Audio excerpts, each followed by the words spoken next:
Hey guys, welcome back to another quick how-to video, and today I'm going to show you on how to withdraw money from Bitget. So the first thing that you'll need to do is you have to open your web browser and then type out bitget.com, and then you'll have to sign up for an account. So right after that, you just have to click on your wallet at the top right and then click on the withdraw button.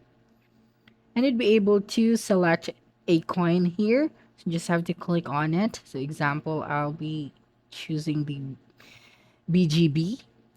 And right here, you have to type out your social network and then your withdrawal address. So right after typing out all of the information, you just have to click on next. Now, if you want to withdraw money to your bank account, just click on the withdraw flat at the top right of your screen. After clicking on the withdraw flat section, you'll be able to see this page.